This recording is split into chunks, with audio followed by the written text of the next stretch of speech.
هواپیمای بوئینگ 747 حامل امام خمینی در ساعت 9:30 صبح روز 12 بهمن 1357 بر روی باند 11 فرودگاه مهرآباد به زمین نشست. هیچ کس فکر نمی‌کرد چه سرنوشتی برای مسافران این پرواز رقم خواهد خورد. شاید به همین دلیل بود که امام تصمیم گرفت تنها با فرزندش و دست در دست خلبان فرانسوی از پلکان هواپیما پایین بیاید تا مسافران پرواز انقلاب از این همراهی با امام سوء استفاده نکنند. همراهان امام در این هواپیما هر یک سرانجامی متفاوت یافتند. ابوالحسن بنی صدر اولین مسافر این پرواز بود که 2 ماه بعد با سوء استفاده از این همراهی امام در اولین انتخابات ریاست جمهوری ایران پیروز شد. اما ریاست جمهوری او تنها 16 ماه دوام داشت.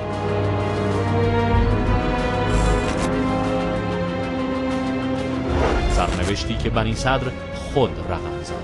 سخنرانی‌های جنجالی علیه یاران امام، درگیری با سران قبا و اتحاد با منافقین و ضد انقلاب در نهایت مجلس را متقاعد کرد که در 31 خرداد 1360 رأی به عدم کفایت سیاسی وی بدهد.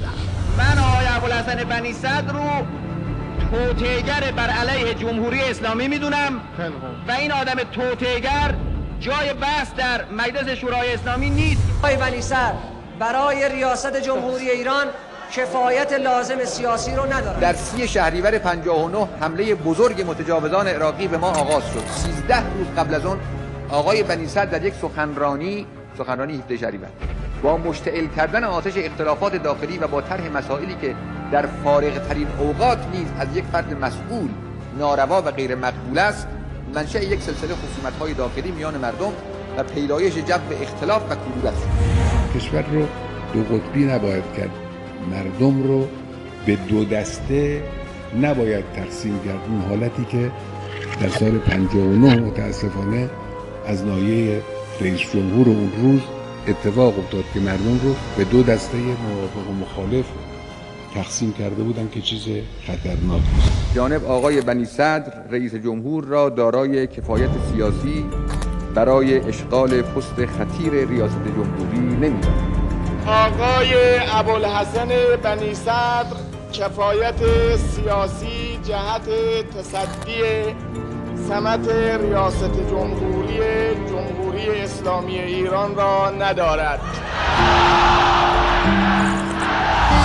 نهایتاً بنی صدر در 6 مرداد 1360 با لباس زنانه به همراه مسعود رجوی به فرانسه گریخت.